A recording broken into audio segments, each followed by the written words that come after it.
Yo, what up? It's me, your boy. I don't have any energy. Yesterday was stupid. This is more dumb. We're just gonna keep doing more dumb. All of this is stupid. It's dumb. It should feel bad, and I feel bad for it. These people are insane. This document is insane. I hate this document. It's insane and stupid and dumb, and I hate it. So let's keep going. Let's keep reading.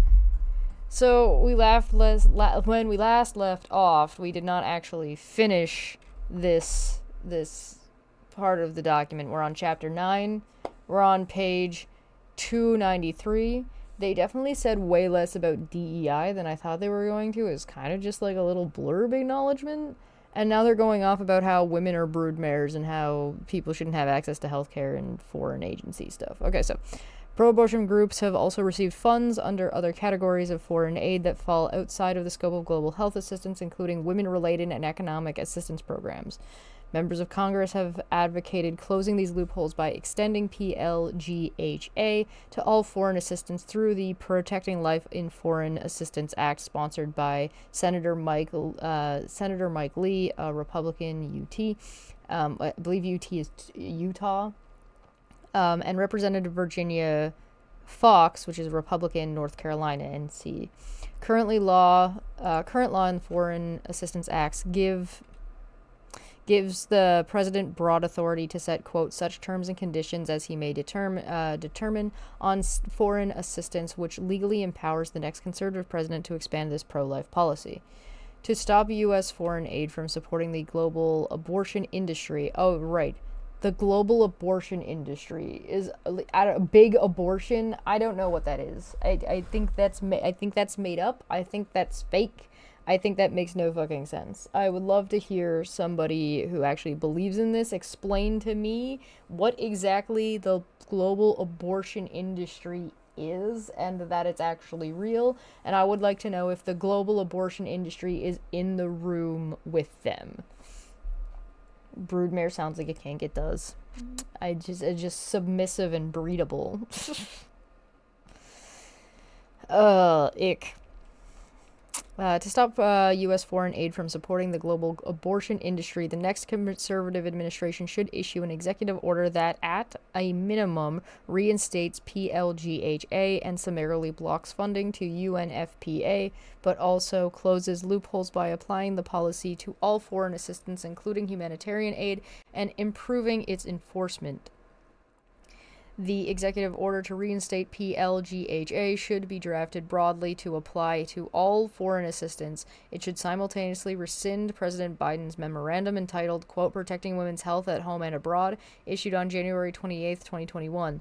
You know, you definitely sound like the good guys, right? When you're like, we should rescind and destroy the Protecting Women's Health at Home and Abroad thing. The new pro-life executive order should apply to foreign NGOs, including sub-grantees and subcontractors, and remove exemptions for U.S.-based NGOs, public international organizations, and bilateral government-to-government agreements. All entities funded by U.S. aid, both directly and indirectly, should report their compliance with the PLGHA, and USAID should, or USAID, I don't know. Should institute penalties, including debarment from future federal funding for violations of it. The new executive order should instruct an administrator of USAID to publish reports on implementation of the PLGHA by both prime and subprime recipients. So they want to change the rule and then restrict anyone who broke the rule when they just changed the rule. In addition, the Helms Amendment should continue to be applied, as it has been both by Republican and Democratic administrations for more than 50 years, as a complete ban on the use of taxpayer dollars to pay for abortions abroad. International religious freedom. Okay, that was it. That's not a paragraph. Okay, whatever. International religious freedom. I can't get caught up on every single thing because we've already been here too long. Conservatives believe international religious freedom is central to USAID development efforts. President Trump's Executive Order 13926 or 13,926 on, quote, advancing international religious freedom, instructed in the Secretary of State in consultation with the USAID administrator to budget at least $50 million a year for programs that advance international religious freedom and, quote, ensure the faith-based and religious entities, including eligible entities in foreign countries, are not discriminated against on the basis of religious identity or religious belief when competing for federal funding. Did they not say that, like, 26 million was way too much and now they want 50 million for religious purposes? Sure, yeah, okay. Why not? Under the Trump administration, the agency set up a senior-level chief advisor for international religious freedom who report directly to administrator with the task of coordinating a, quote, whole-of-USAID approach to achieve this priority. What? Achieving this priority, okay. It created a robust genocide response capability. USAID affirmed the agency's partnership with faith-based organizations through its rule on participation by religious organizations in USAID programs, partnership guidance and answers to frequently asked questions, FAQs, for faith-based organizations, and legal guidance and answers to FAQ for USAID staff.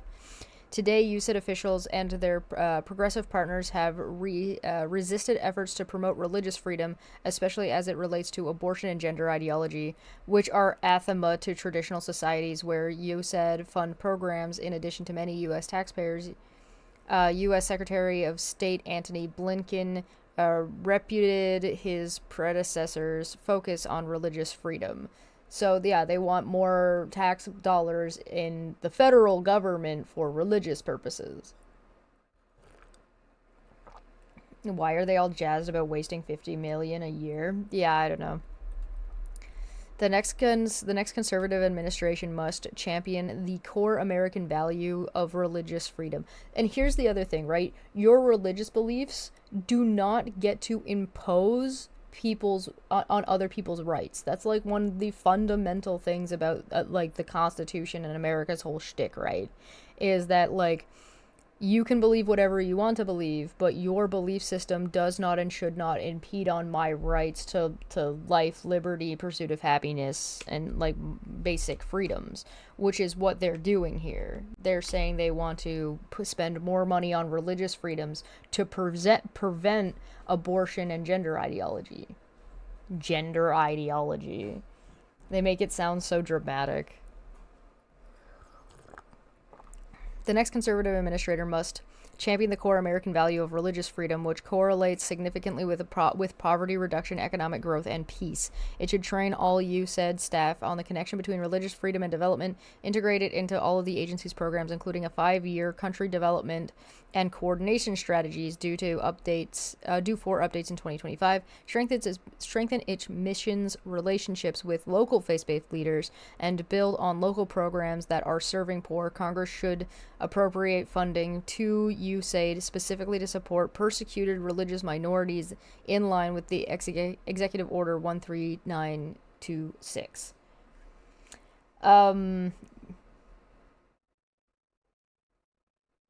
Yeah. No, I think you're right, Mr. Serious. Everything about this document is about dictating to other people what they can and cannot have. It's not about enabling people's freedoms to make decisions for themselves. Streamlining, which is the opposite of the idea of a small government that spends little money, right? It's the opposite of that. Streamlining procurement and localizing the partner base. USAID is a grant-making and contracting agency that disperses billions of dollars of federal funding in developing countries through implementing partners, such as UN agencies, international NGOs, for-profit companies, and local non-governmental entities. In rare instances, such as in Jordan and Ukraine, the agency provides direct budget support to finance the operations of host country governments.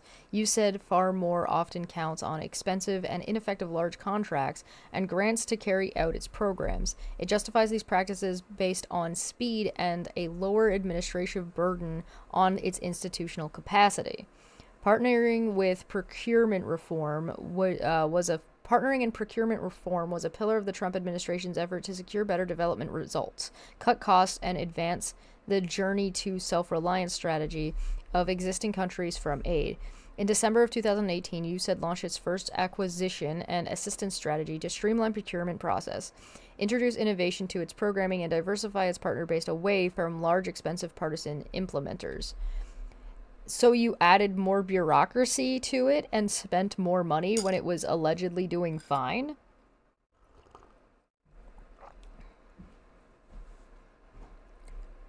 The strategy... Okay. The strategy counted on local NGOs, including faith-based entities already on the ground, to provide the agency with less costly and more effective alternatives to the aid giants. What are the aid giants? Like, I think I know what they mean, but they haven't talked about what that actually is in this document at all. Is there a glossary at the end of this? The strategy also prioritized global partnership with the private sector, corporations, investors, diasporas, and and private philanthropies. Oh, and all of those things were held accountable, were they? The source of real capital investment, innovation, and efficiencies that can maximize the impact of the taxpayer dollar. Under the Biden administration, despite rhetoric to the contrary, the aid industrial complex has recaptured the agency and stifled further reforms. They're not going to talk about how or why or in what way. They're just going to... They do this a lot in this document. They just make sweeping statements with no actual citations or references or any, like, clear, what are you talking about? The next conservative administration should immediately implement language on key policy topics as standard provisions in all grants, cooperative agreements, and contracts. These provisions should include language on implementing the policy of on protecting life in foreign assistance, imposing conditions on funding to multilateral organizations, and increasing accountability and transparency. Okay, listen, I know that there are people who follow me for my dog. I know there are people who follow me for art. And I know there are people who follow me because they like watching me shit on stupid people. If you have come across my video, those tend to be the things I am known for. However, fuck this document. If you are near here or new here and you have stumbled across my channel, fuck this piece of shit document. I hate my life. I am being responsible and I am going to be punished for it. And apparently that's a kink. Alright, anyway. To ensure USAID exercises its existing authorities to streamline procurement process, the next conservative administration should name a political appointee. A political appointee! Yesterday when we were reading this, they were like, no, there should be no political appointees. We shouldn't be doing that. No bipartisan stuff. This whole document is bipartisan shit. And about how they should be allowed to do that. Which is against the Constitution. I'm thinking about it. I need to stop thinking. Stop. Only read. No think. Brain off. Read word. Bad words of badness.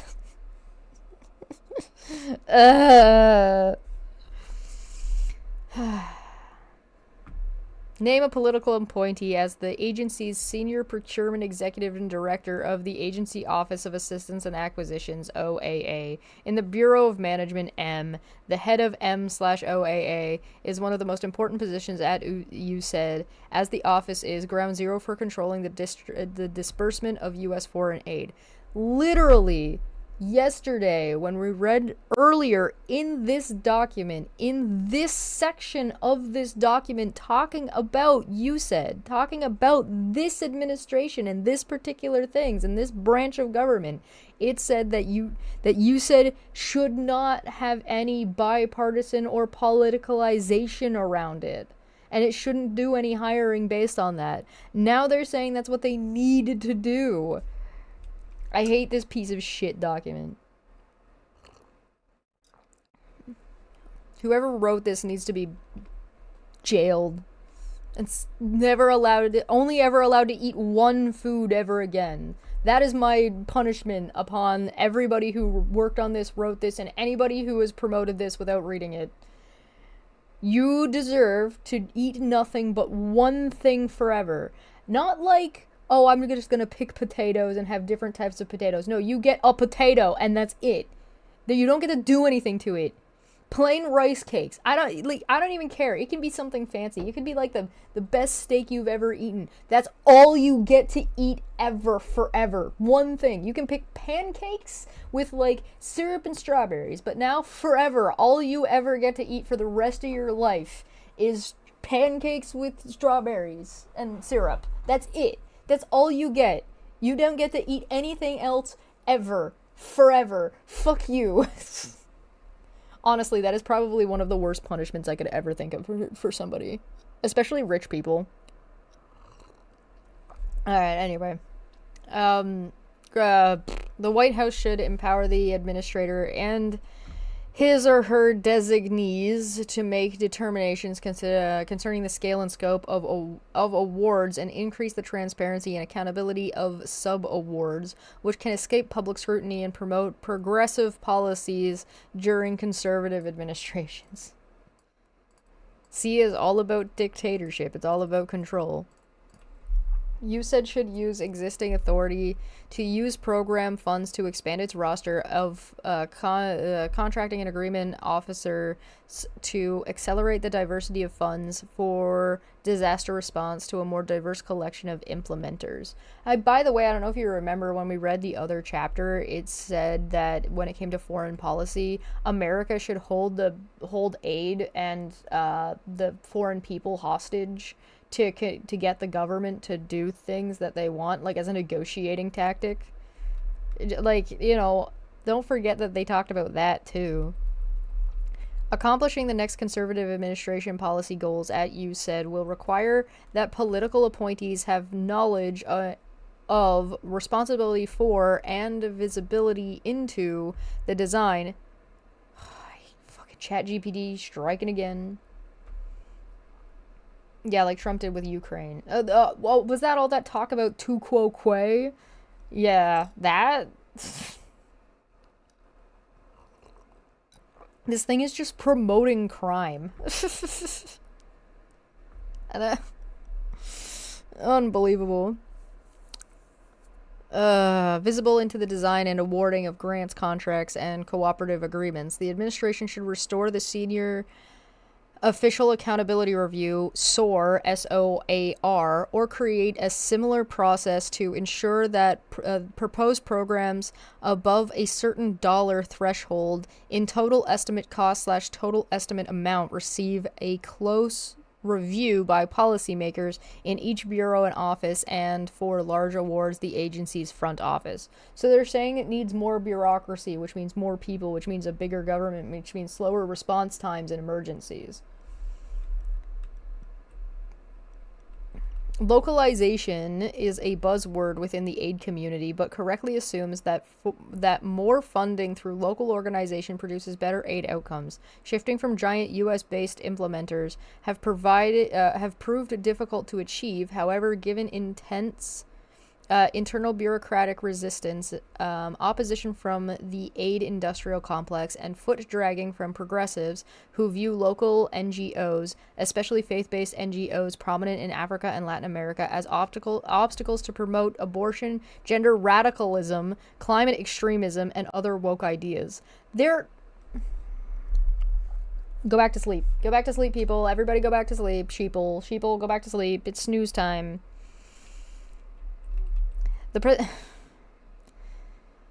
Nope, we're not doing it. Nope, you can't make me argue with you, document. You're too stupid. You don't deserve to be argued with. You are a pigeon and I am a man and I know how to play chess and I know what the rules are. You are a pigeon.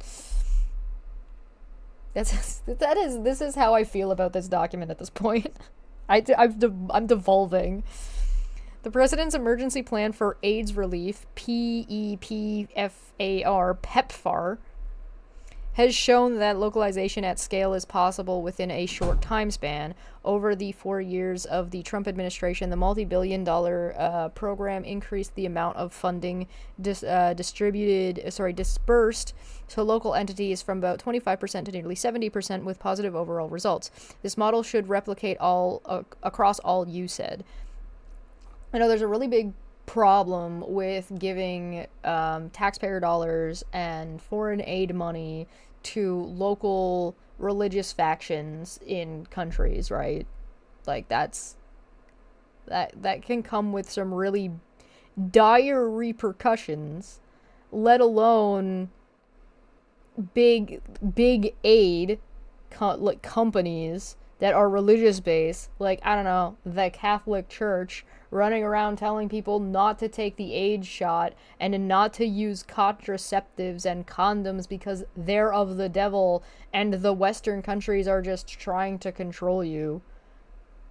Like there's reasons why you don't want to, like it gets sticky really really fast and that's not something you can control very well, so obviously you don't want to deal with it. White cream color suits, ooh, ooh, fancy. In addition, the next conservative administration should expand use of the new partner initiative NPI to every bureau and office, reset the requirements for USAID's overseas missions to craft and execute NPI's action plan, and assign each mission to a minimum percentage of its portfolio that must go to new, underutilized, and local partners. Crucial to this strategy will be increasing the use of open competition that lowers barriers to entry and fixed amount awards that carry less of a compliance burden. You want less compliance? Weren't they just complaining that there wasn't compliance? Along with eliminating cost plus reimbursement contracts that favor large companies before advancing a new program, the agency should be required to assess existing local activities to avoid undercutting or duplicating them. At every opportunity, USAID should build on existing local initiatives. Global health. The United States is the world's largest funder of global health initiative. For more than 60 years, the American people have offered health assistance to the world and saved millions of lives.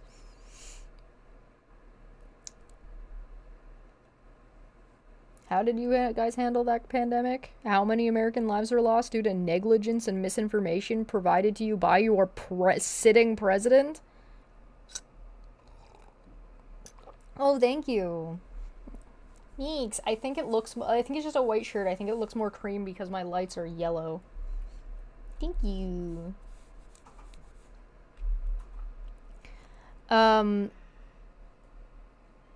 All criticisms must be all criticisms and concerns must be submitted as a compliment. Thank you. The USAID Bureau of Global Health, GH, the second largest within USAID, oversees a multi-billion-dollar operation to support maternal and child health, voluntary family planning, PEPFAR, and the President's Malaria Initiative, PMI. Both started under President George W. Bush, and other initiatives against other infectious and neglected tropical diseases. Effective use of funds is essential to maximize care for the world's neediest people. Countries with strong health institutions and sound public health practices responded quickly to and recovered more rapidly from COVID-19 pandemic. These are the people who said the fucking pandemic was fake, and that they said earlier in this document that COVID-19 was bullshit. And now they're trying to use it as a point in their favor.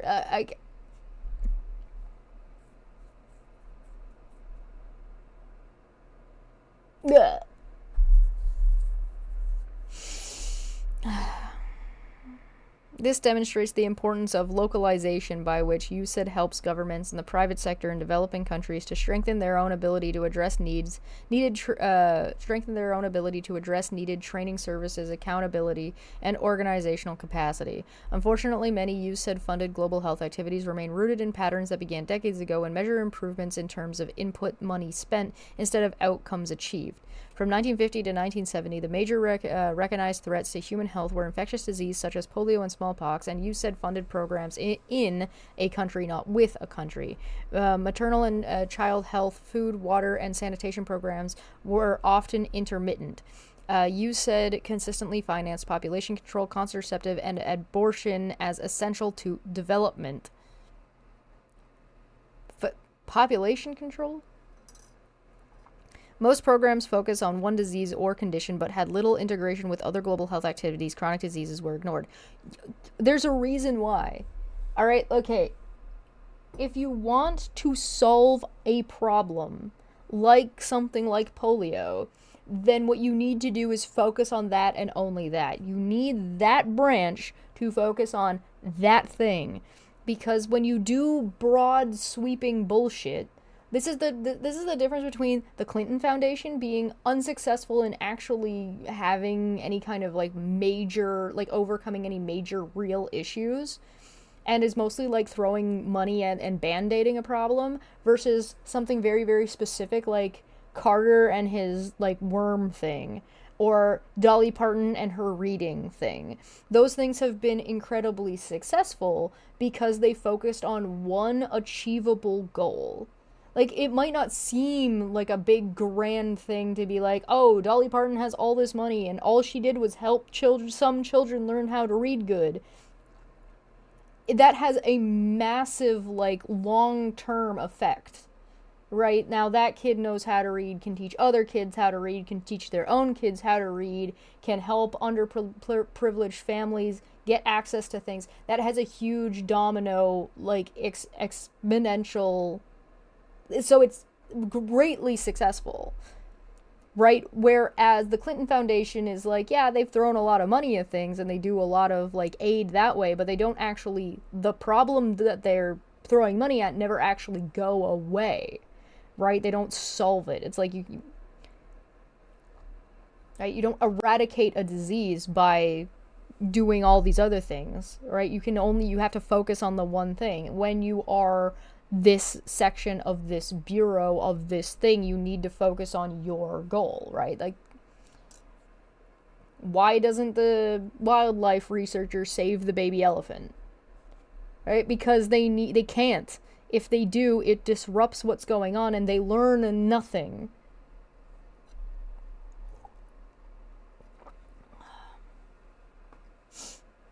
This whole document equals we want to breed more slaves and have them addicted to more consumerism to feed the deep state that pretended to be draining the swamp. Yeah. Fun fact, in some areas dealing with malaria, fishermen use the provided mosquito nets and fishing nets, which is horrible for local ecology. Yes, because it doesn't just get the mosquitoes, right? It's not that simple. Again, this document is, what's the word I'm looking for? Reductive. This document is reductive to issues to the point of being dishonest about what those issues are and how to actually overcome those issues. It draws a conclusion. It makes a statement about what is a problem, or makes a statement of a thing that shouldn't be the case, then presents a problem, and then presents the solution to that problem to be the thing that they said shouldn't be the case in the first place. It's a very weirdly cyclical document. Anyway. Consequently, oh, by the way, I think what I'm going to do when we're finally done this is I am going to go through and I'm going to read it again on my own, and I'm going to do a summary of each chapter, and then like a summary of the document, so that way, you know, I think it's important to read through the whole thing. I think it's important to listen to the whole thing if you can, but I know people aren't going to do that. So I'm going to do my best to just get this information out here, because, again, this document, just because Trump is gone, if Trump doesn't get in or whatever, doesn't mean this document and what these people are trying to do ever goes away. Like, this will exist forever. This is a very real thing that very real people with very real power and very real money are trying to push forward, both in media and in marketing and in policy. And I think people need to know about it. Anyway, consequently, the next conservative administration should focus on updating the Global Health Bureau's portfolio, emphasizing on comprehensive approach to supporting women, children, and families, building host country institutional capacity, increasing awards to local and faith-based partners, increasing awards to faith-based partners, expanding what occurred during the Trump administration with NPI, and improving USAID's ability to coordinate with local partners. Updating funding priorities.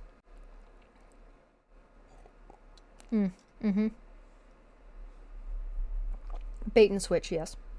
Updating funding priorities. The Bureau should identify and eliminate outdated and ineffective concepts and focus on funding innovations. A rigorous review is necessary to ensure that the current programs and funding streams avoid wasting taxpayer dollars and prioritize what is needed now and what works. That's it. That's all that... okay. If you want innovation, you need to invest in education. Make college free. Make state college free. That will help. That will do a lot for you. Two things from the last the last sections of reading all this stuff. There are two major things that conservatives could run on that would be constitutional and that would give the base of conservatives what the base of conservatives want. Conservatives want innovation and a stable, efficient economy, right? If you want that, you need more people to be educated economists. You need more people educated in business structures and like how to do financing and personal financing and self-financing, right? Okay. The other thing that they want is more women having babies. There are two very simple things, very easy to do things that you can budget for that will make both these things happen very, very quickly. All right? First off, college education at the state level. If you don't want it to be all free, then you pick business education and personal finance education courses that are free for people to take. Parenting education courses that are free for anybody to take. Healthcare, pre- and post-natal healthcare, make that free. A woman who is pregnant should be able to go to the doctor once a month for free, getting any procedures that is deemed necessary for the safety of her and the child. And post-care for 3 months. All right? Simple. Super, super duper simple. Just those two things would drastically change America overall. And it will, that is something that I think conservatives can get behind, because that's not a handout of money for these people to spend it on drugs. This is a very specific application process where you are like, I want to learn about my personal finances so I can learn how to pull myself up by my bootstraps on the job that I'm working already. You don't, right? They learn the basic of economics. They learn the basic of just home budgeting and financing, right? It doesn't have to be a whole year course. It can just be night school, whatever. Make that available at the state level, right? And then the other one is just, you want babies? You want women to survive pregnancy so they can have more babies?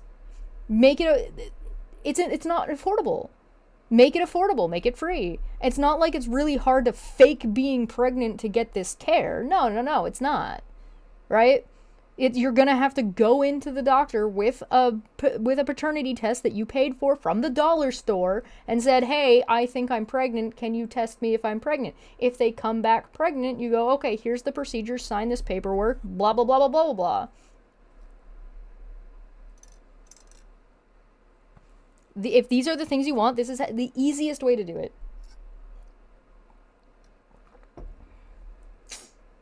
All right. Focusing on holistic healthcare and support for women, children, and families. It wouldn't be that much money. It would be a net gain overall, and you would get everything you would fucking want. Do you have a problem with you starting to assimilate people in the chat into the Borg collective? I mean, I would have the opposite of a problem with that. In fact, I think you should absolutely do that, because I want to see what happens to the Borg collective when the Borg starts being infested with goblins. I'm curious to know how that goes. Focusing on holistic healthcare and support for women, children, and families. The continued high rate of maternal and infant mortality is a consistent global tragedy. Contrary to current publicity, this problem is not solved by abortion.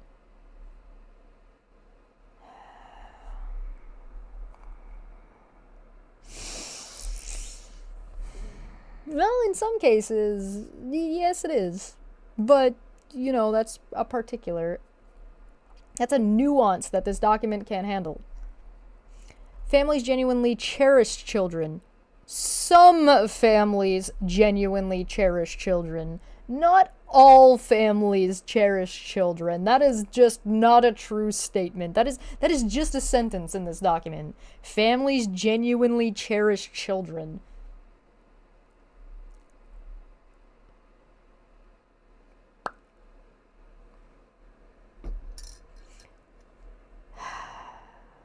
All problems are solvable by abortion. You just need more abortion and a can-do attitude. This is the running meme of like, if violence isn't solving your problem, you're not using enough of it. The next leadership at USAID must focus attention on women and children's health, including unborn children, as well as health risks across lifespans, including childhood infections, cervical cancer, adolescent risk, and family stability by utilizing a coordinated approach. The Bureau should implement a, quote, request for application for resilient families that harvests collaborative funds from siloed programs and makes individuals and family, not disease or condition, the true focus of intervention. Family is a really vague term, so like, how do you define a family? Like, this is nonsense. This is gobbledygook. Increasing USAID collaboration with faith-based organizations. FBOs historically have been much more successful in outreach to remote and vulnerable populations. That's citation needed. I don't think that's true at all. That sounds like fake news. Can somebody look that one up? Based on trust built through decades of service. The value of collaborating with FBOs was demonstrated in October 2020 Evidence Summit on religious engagement. In sub-Saharan Africa, FBOs often provide more than 80% of healthcare, especially to the extremely poor. In contrast, the Global Health Bureau historically has provided 85% of its funding to large U.S. NGOs with significant overhead costs as a result, which only 20% to 30% of funding reaches people in need. On an X to note, I'm gonna X to, do you guys, does that go on the board? Do we want to put that on the board of things we need to double check from this document? Because, you know, I don't know about that one. Leveraging the strength and experience of presidential initiatives. Millions of people are alive today because the American people's investment in PEP, FAR, and PMI. The training, laboratory, clinical intervention, health education, data collection, and organizational platforms of these programs became the bedrock for responding to the COVID pandemic.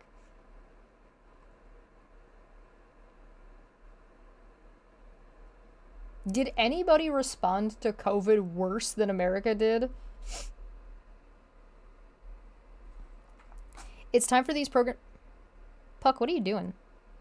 He just walked in the room and then turned around and walked out. I would have shown him to you, but he left to that. I don't know what he's doing.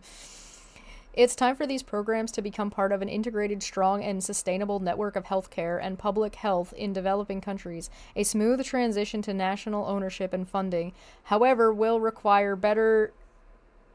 A smooth transition to national ownership and funding, however, will require better coordination of USAID's own stovepiped programs with PEP, FAR, and PMI. Puck's having a moment. I'm having a moment. This is a whole moment. I'm not like the biggest fan of like the shoot head thing. My favorite is like you do the you just swing there for a minute. Strengthening the collection and use of data. Good decisions are based on accurate data. I hate this document so much. I hate you, I hate you, I hate you, I hate you. I fucking hate this document so goddamn much. I fucking hate this document.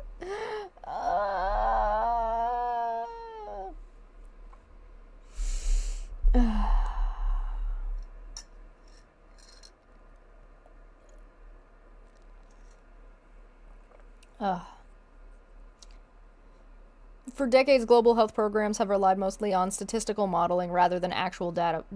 Where do you think the actual data for the statistical modeling comes from? I want... Sorry, pardon me. Excuse me for it. Sorry for one moment. I gotta clear my desk off for just a second.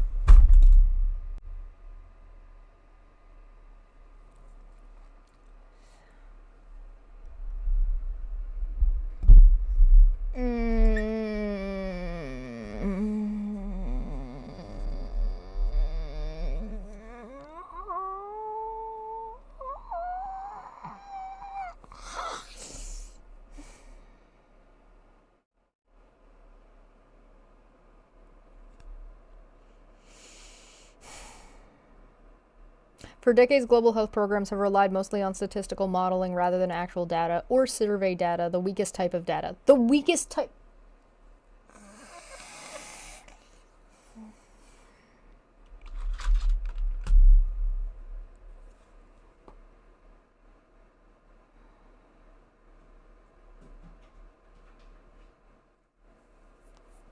Okay.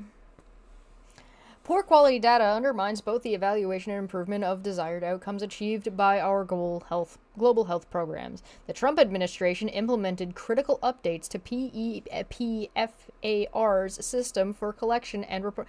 I don't want to hear it. I do not. I know what all of you out there are gonna say. I don't want to hear it. Don't talk to me. We are not going to talk about the conservative, right-wing extremist, fascist terrorists of America and their brave and bold leader, Trump, talking about data points and analyzing said data points and actually using data points to implement policies in line with goals equaling those data points. We're not doing it. You can't make me. We're not having this conversation.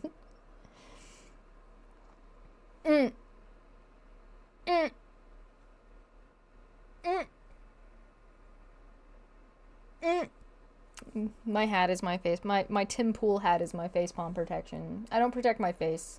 I protect my brain inside my hat. That is allegedly there. There's padded walls all inside of my head. Just draw where the hurricanes are gonna go. You cannot put data and Trump side by side in a fucking sentence, dude. You can't do that.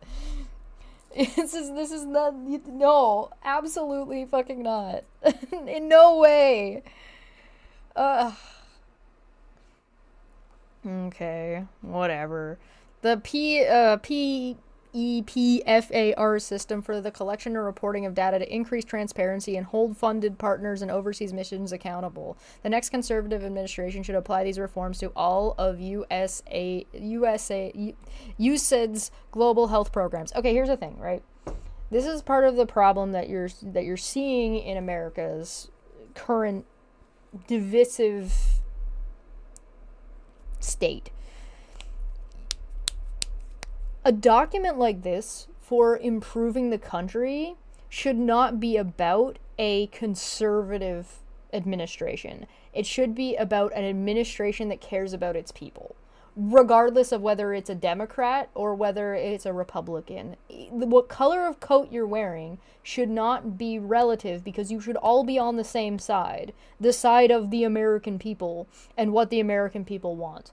The American people overwhelmingly in polls and surveys, the weakest of data, want progressive changes to things like healthcare and access to Social Security, right?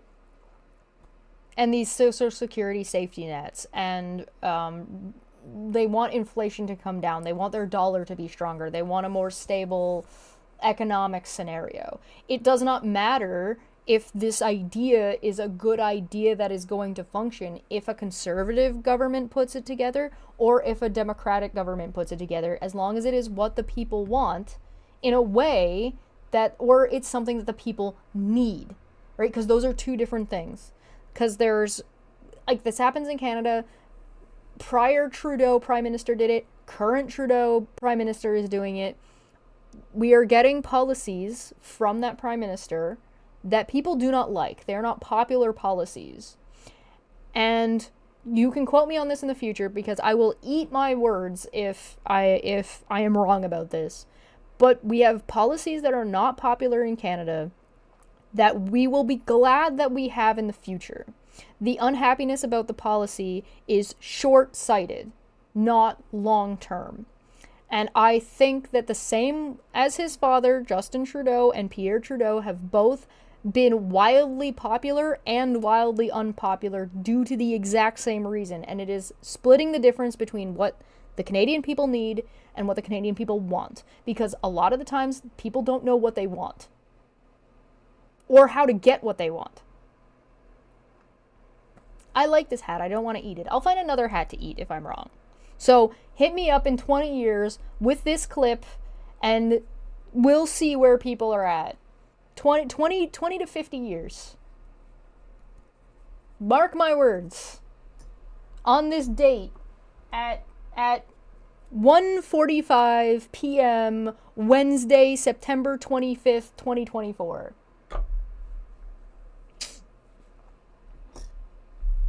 Anyway, what were we talking about?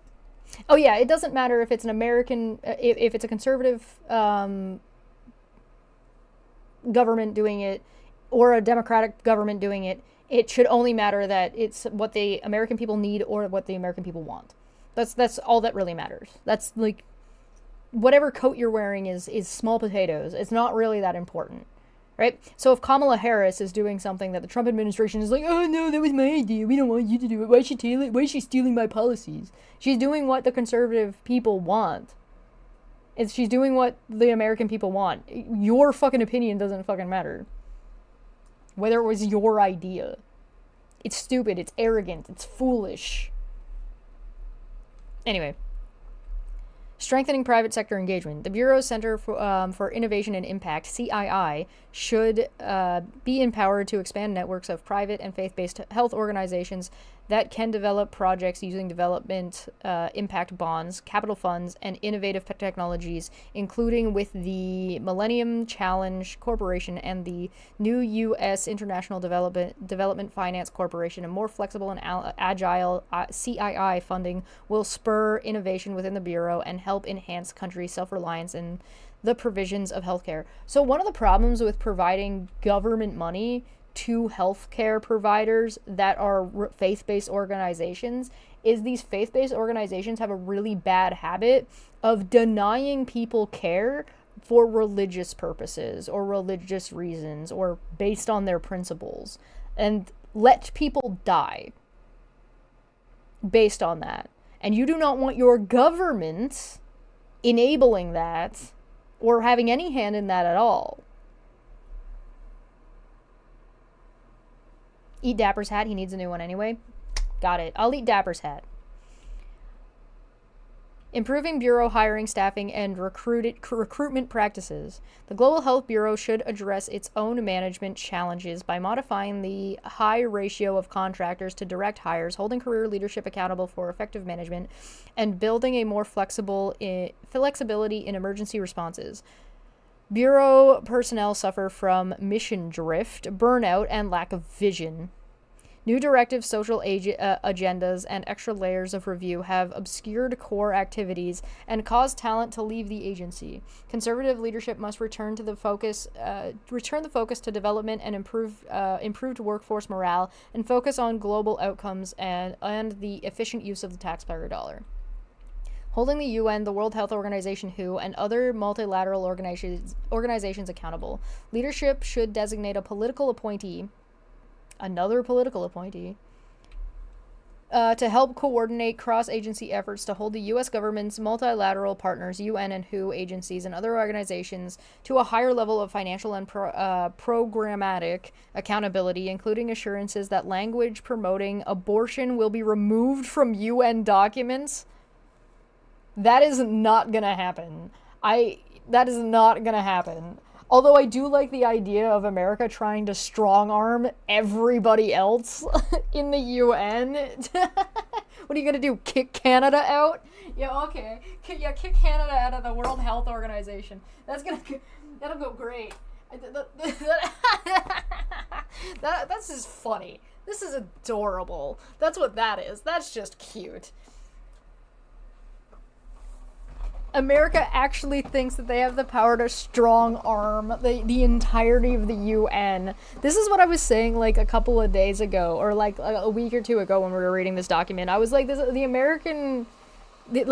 conservative, this extremist American right-wing group actually thinks that the rest of the countries aren't looking at them and going, maybe America can't be trusted as much as we used to trust them, and they're the reason for it.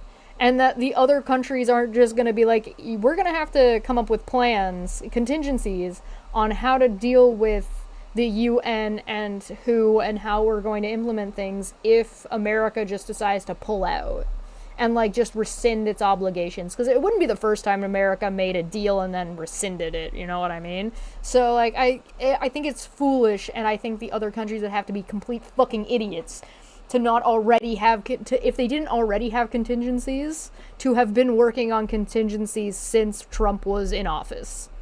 Because like there's no way, right? There's no way every other country is just stupid and isn't gonna like they're not gonna Batman this up and have like contingency plans for everybody else in the Justice League. Like I'm pretty sure they have. It would be surprising if they didn't, I guess. I'll put it that way.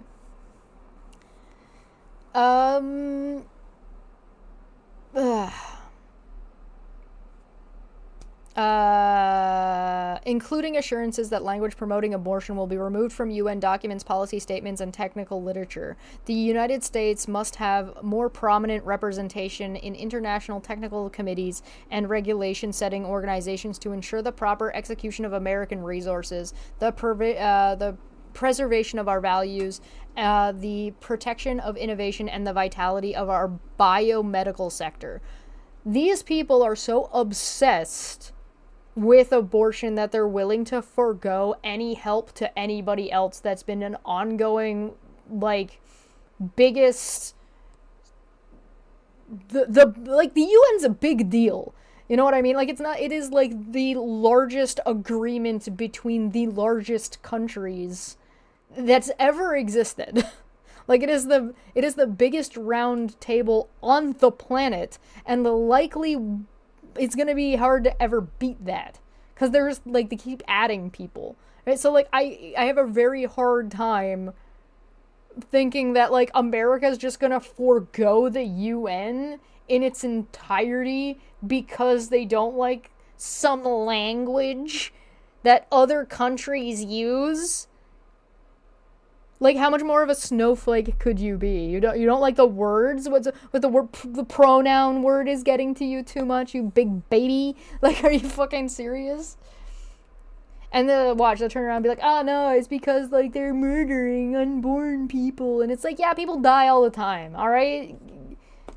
So you're gonna just let more people die because of the word in a document? Because of that's what your principles are? Your principles are circumvented and superseded by the language in a document? In a global document? Like, this is a joke.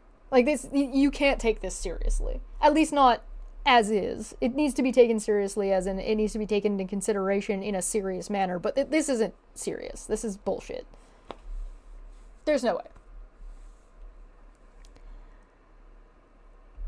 Global humanitarian assistance. The U.S. government is the world's largest humanitarian actor, annually disbursing billions of dollars in life-saving assistance, food, water, shelter, emergency healthcare, and related protection support to tens of millions of vulnerable people. Funded by U.S. Congress through the International Disaster Assistance (IDA) account, USAID pays for nearly half of the budget of the Nobel Prize-winning UN World Food Program, or WFP. I have to brag about having the Nobel Prize. As well as dozens of simultaneous operations that range from responses to hurricanes in Central America to tackling outbreaks of Ebola in Central Africa and caring for millions of people displaced by ongoing conflicts. You want people to care more about this kind of stuff? You know what they should do? Like the the Nobel Prize needs to be treated the same way as like the Golden Globes are, like the Academy Awards, right? So like there should be like a big red carpet event with different scientists in different categories, and it needs to be presented through like the media as like this big blowout event and hyped up and shit, and just like, oh, here's this guy, this is what he invented, and here's how it matters, da da da da, and talk about it like it's a sports team. Like, I know it's difficult to do that, but like it's certainly not that hard. And then you could have, like, people betting on it. You could have, like, people being like, hey, listen, I bet X amount of dollars that this person's team is gonna... Yeah, like the Emmys. Yeah, the Golden Globes, the Emmys, it should be, like, a big award show. And it should be, like, a big award show that has, like, a week or so of, like, programming around, like, who's doing what, or programming throughout the year that's like, oh my god, this person is working on this project, if this succeeds, they could win the Nobel Prize. Like that kind of coverage of stuff would be huge. Like, that'd be great. Anyway, as well as dozens, like, that would get people interested and people viable, and it would inspire younger audiences. That's way too not superficial for America. Yeah, but America doesn't have to do it. We don't have to rely on America to do everything. Like, anybody else could do it. They just have to put a larger budget into it. The thing that makes the Golden Globes and, like, Hollywood so big is because America pumps a shitload of money into it. Right? So just like even a fraction of that being pumped in and cared about by other countries enough, and that could be a collective effort. It's not like if I'm not mistaken, the Nobel Prize is not like something that like, it's not country limited, right? You can be from anywhere. We don't need America to do it. We just need like you could do that on YouTube. Fuck, hold on, I gotta call Landon. Hold on, I'll be right back. Hey, Landon, yeah, I have this really good idea. We need to do this. Can we get on that? Cool, thanks, bye. Click. All right. I'll do it. Fuck everybody else. Fuck it, I'll do it live. I'll do it myself. Less Golden Globes and we're reading this dumb document. Fuck this document. You piece of shit. All right, what was I saying? As well as dozens of simultaneous operations that range from responses to hurricanes in Central America to tackling outbreaks of Ebola in Central Africa and caring for millions of people displaced by ongoing conflicts that you may or may not be part of. That may or may not be part of your industrial military complex. USAID's emergency response once were focused primarily on natural cataclysms such as hurricanes, floods, and earthquakes. Today, the agency spends more than 80% of its humanitarian budget on chronic man-made crises. Most of these emergency responses began years ago and absorb billions of dollars annually with no end in sight. Every year sees financial demands grow in response to new conflicts, most recently Ukraine. The budget of the Bureau for Humanitarian Assistance, or BHA, has doubled compared to just a few years ago. The BHA can no longer manage its funds responsibly. A politically powerful foreign aid industry that benefits financially from extending and expanding these large-scale programs for years, even decades, ensures little scrutiny of these ever-increasing appropriations. The massive growth in emergency aid distorts humanitarian responses, worsens corruption in the countries we support and exacerbates the misery of those we intend to help. No citation, of course. People should get an award for reading this dogshit document. You can support me by becoming a member for a whole $1. Like Canadian toonie. Once a month. Yeah. Anyway. The permanence of this assistance, particularly in countries where we have little to no in-country presence, must rely on UN agencies to self-monitor, has morphed into a co-governance scheme in which the U.S. government effectively finances the social services obligations of corrupt regimes that threaten the United States. Yeah, but you're not supporting the regimes, you're supporting the people that are trapped in the regimes, you idiots, you buffoons. These documents can then direct scarce budget resources away from costly health and education towards financing their wars, supporting terrorism, repressing their citizens, and enriching themselves. Examples of this abuse are spreading throughout the world. Bullet points.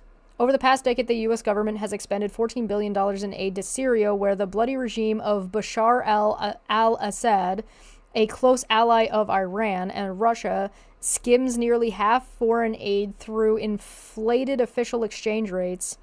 The diversion of food baskets to its military units and procurement arrangements with compromised local contractors. Yemen, once the breadbasket of the Arabian Peninsula, is now dependent on billions of dollars of aid as formerly productive Yemeni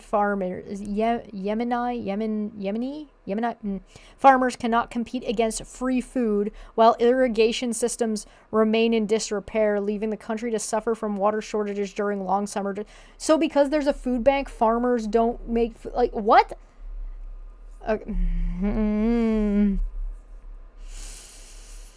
Leaving the country to suffer from water shortages during long summer droughts and flooding during its rainy season.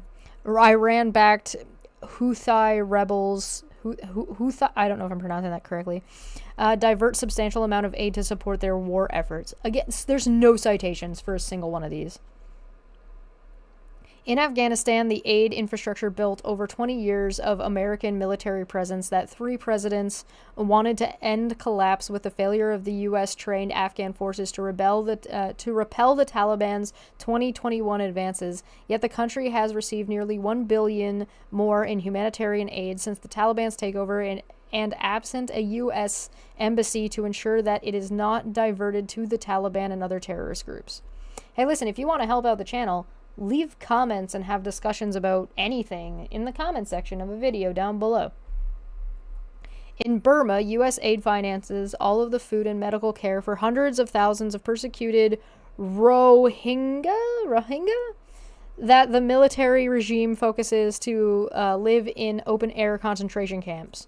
In North Iraq, weren't they just promoting tents in this document? This document early... Oh, Houthi, thank you. Or Houthi? Houthi?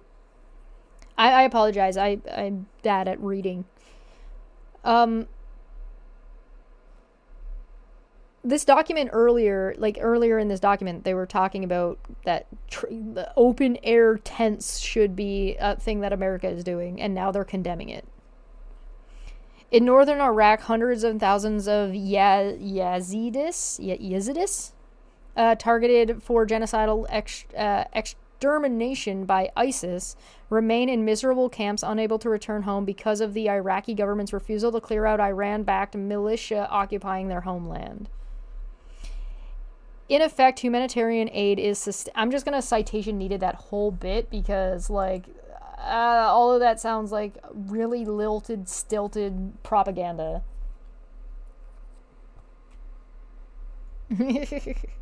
Why is my brain not leaked out of my ears while reading it? Joke's on you. That happened ages ago. In effect, humanitarian aid is sustaining war economics, creating financial incentives for warring parties to continue fighting, discouraging governments from reforming and propping up malign regimes. The arrogance of this sentence, that the pittance that America sends to people is worth more to these governments then the people that are part of their country or their personal nationalism and aligned goals is worth more to them than any of those things. Like, that's insane. Nefarious actors reap billions of dollars in profit from diversions of our humanitarian assistance, but so do international organizations. The WFP charges 36% in overhead, while Oxfam international overhead has reached 70% in Yemen, reflecting the high costs of foreign staff, security, and logistics. With powerful lobbies in Washington, D.C., and in leadership positions throughout USAID and the Department of State, the aid industry adoritly exploits. I don't know if I know this word. Hold on, I'm gonna look this word up. Excuse me for 1 second. Adroitly. What is this? In an adroit manner. Adroitedly? A manner exhibiting skill at handling situations, particularly difficult situations. In a way that is very skillful. Okay, so the aid industry, in a way that is skillful, exploits Congress's disposition to increase funding year on year to assist those in dire need, but provides no evidence to justify the mounting budget requests. I mean, inflation, right? My Unfinished Journey for 666. Hello there. Hail Nero, hail Chesh, and down with fundy fascism. You know what? Yeah, I'm down to clown on down with fundy fascism. Fuck this shit.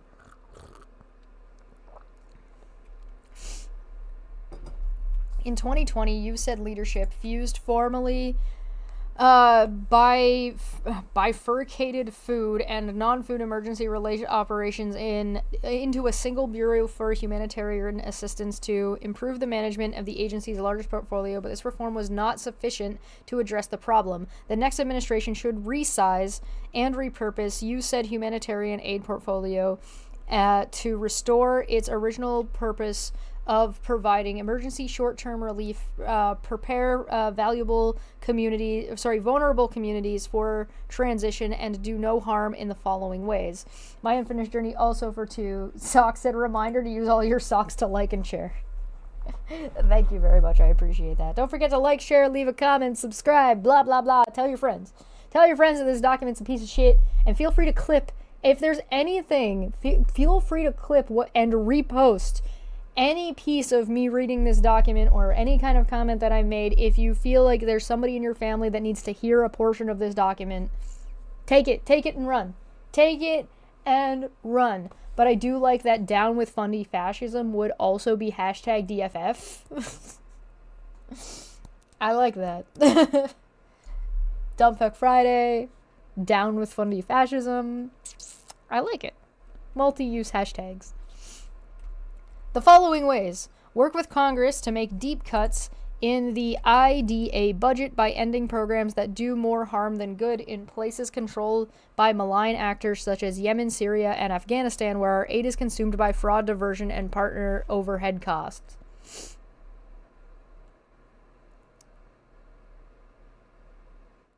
That's all of them. Partner overhead costs are going to exist regardless. That's all of them.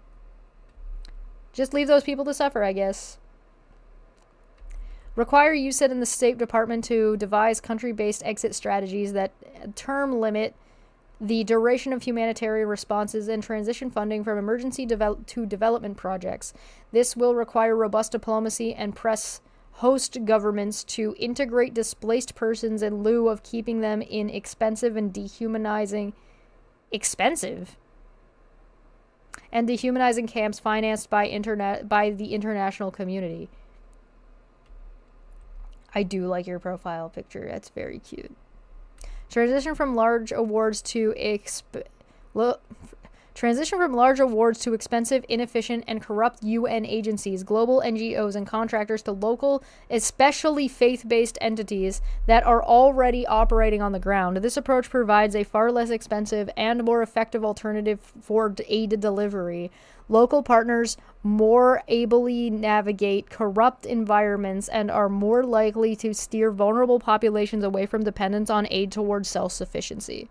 So you do realize that they're not going to, like, religious freedom this. They're not going to be like, oh, as long as you are religious, we're going to give you, like, special consideration, which was what they just said. They pretended they weren't all the way through this document until here, where they mask off and say we should specialize in, like, we should take special exception and promote specifically faith-based entities. But they're only going to pick Christian ones because they're going to use the excuse that because they've already integrated this idea that we shouldn't be giving out aid to anybody who doesn't explicitly follow our beliefs and policies and idealisms.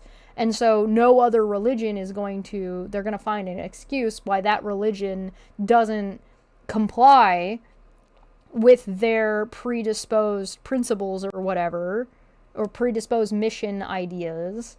And so the only faith-based organization, and which will end up eventually being the only organization that's going to be able to get any funding at all, is going to be Christian outreach programs. And so you're going to have these Christian outreach programs that are getting money from the government to operate in other countries. Like, do you see how corrupt and fucked up this is? They're going to take money out of the UN. Like, what? Are you serious? And they're disguising this as religious freedom? Like, this is nefarious.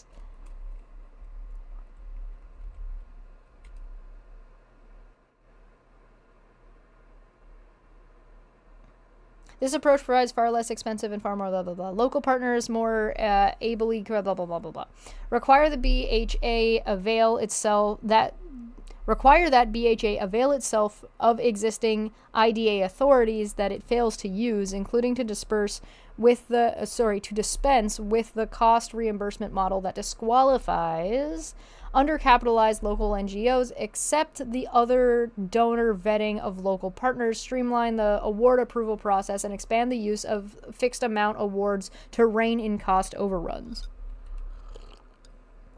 Direct USAID's Bureau of Management to hire more procurement officers for BHA to strengthen the Bureau's award management capacity and reduce the incentives to issue larger awards to aid industry giants, allow BHA to manage the process of hiring personal service contractors, require BHA's partners to adopt stricter vetting procedures to prevent aid from being diverted to terrorists. Excuse me. Hi, Autumn, good to see you. I think my voice might be going. Increase efforts to obtain greater contributions, not just pledges, for humanitarian operations from other donors and make this a condition for receiving additional U.S. aid. Leveraging foreign aid, that's strong arming. Like, this is mafia shit. Oh, man, sure would suck if something were to happen to you. You need that protection money.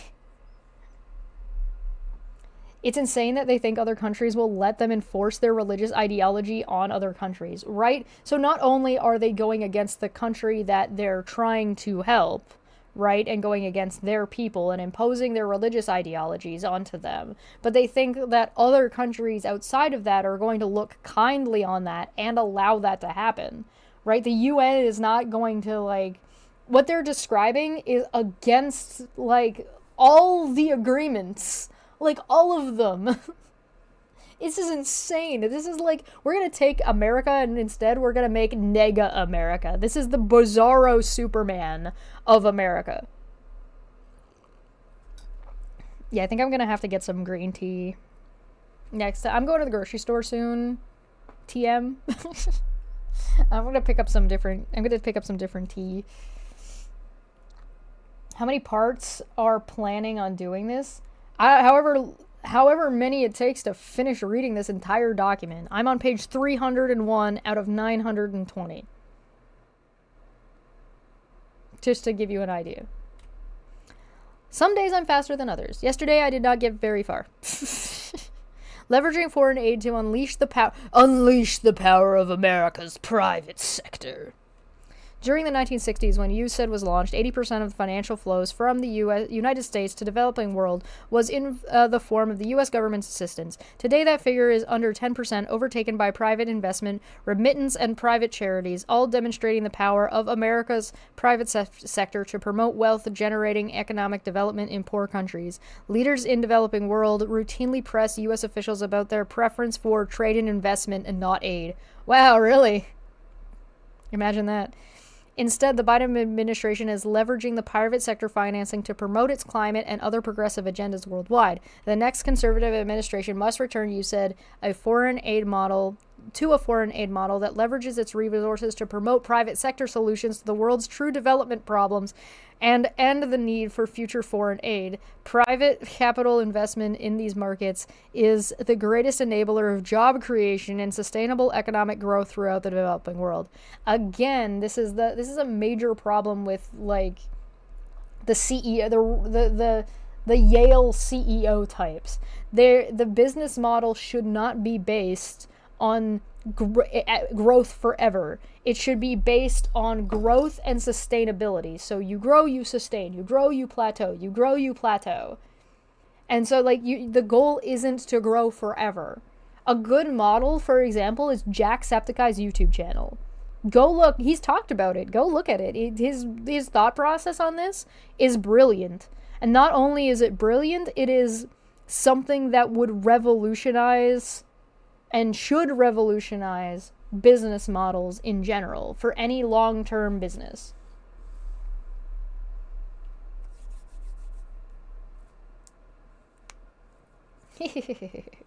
Yes.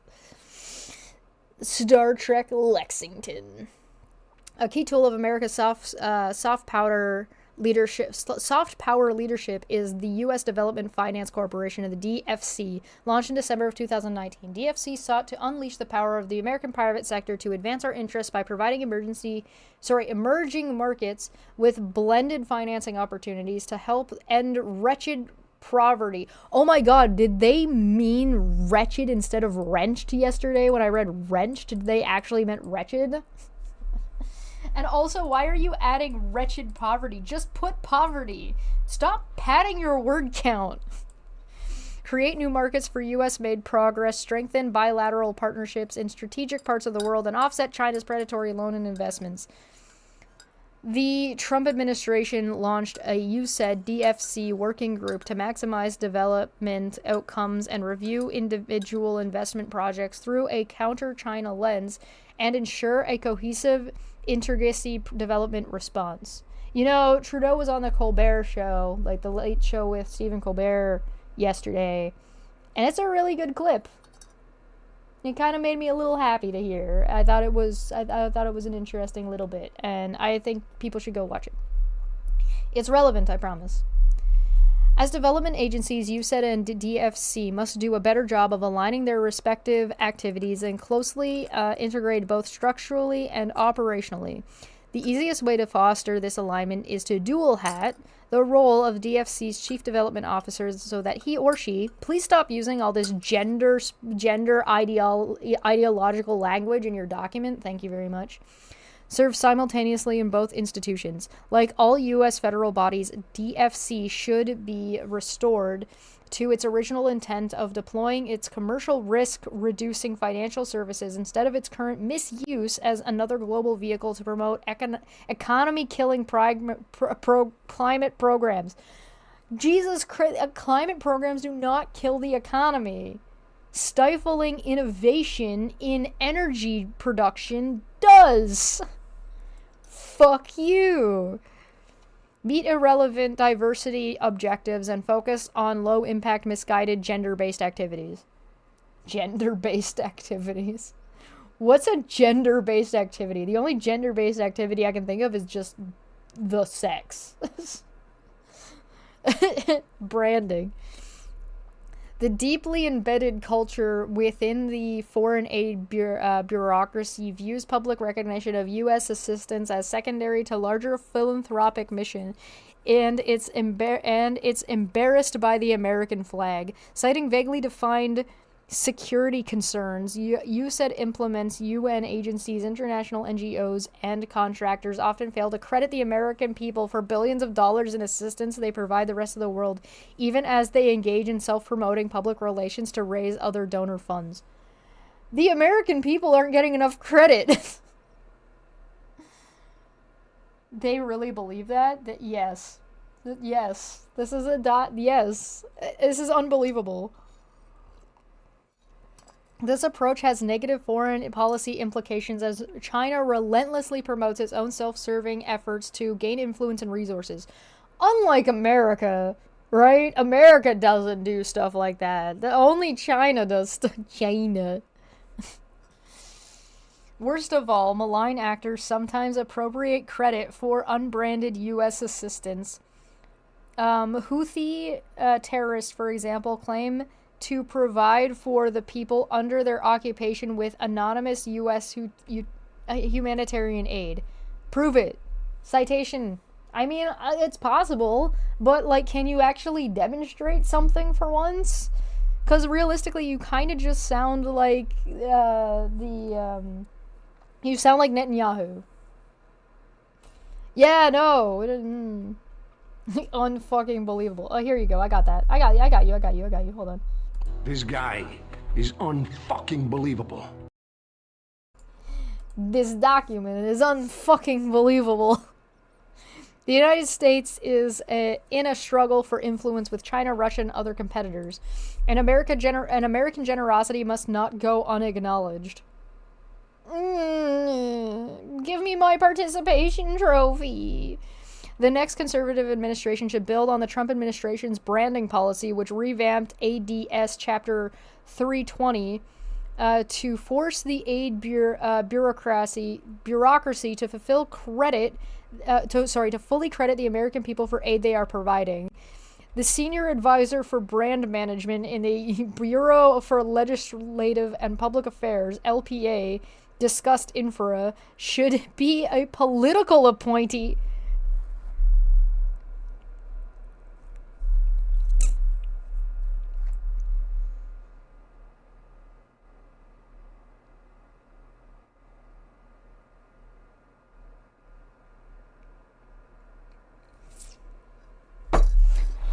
Oh, America Senpai. Oh, you're so strong.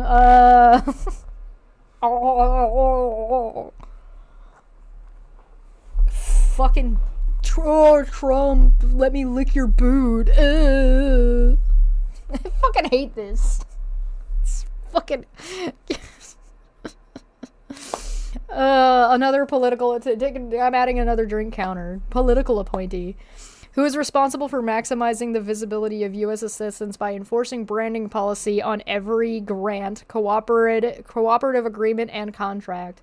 Yeah, make sure that when those Palestinian people get bombed, make sure that it's got a Trump logo on it, so that everybody knows that it was America who sent that fucking bomb. Alright?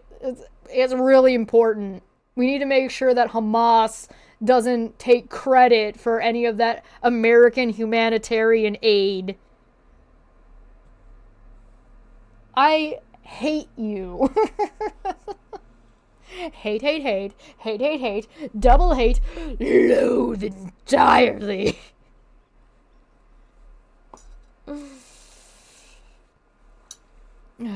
The LPA should liaise with counterparts at the U.S. Agency for Global Media, USAGM, to ensure local media pick up on these activities. Now they want the media to do things? Other offices and bureaus. Office of Administrator. The next conservative administration should leave in place the current structure of 2 presidentially appointed, Senate-confirmed deputy administrators, one for policy, one for management. The deputy administrator and the chief of staff must be individuals with extensive previous service in the executive branch, ideally at foreign affairs agencies, and to be fluent in language and practice of federal procurement.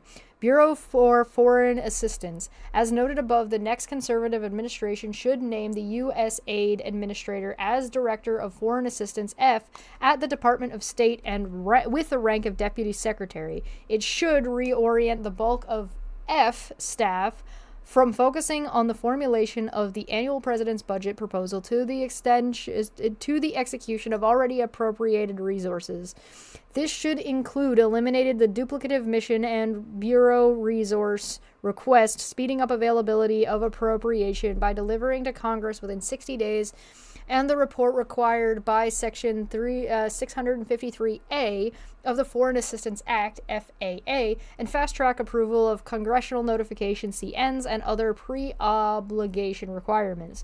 Management Bureau. As indicated previously, the next conservative administration should name a political appointee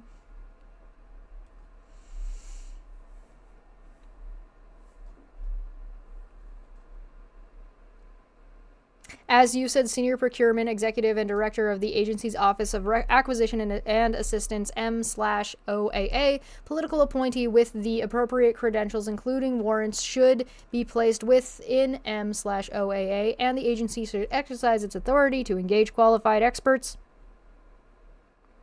from other federal departments and agencies outside of the government, if they are free of conflicts of interest, on the technical committee that review applications for USAID contract and grant competition.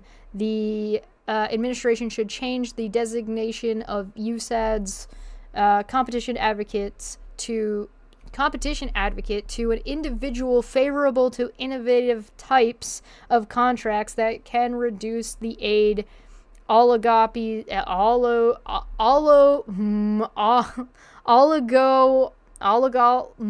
I can't pronounce this word.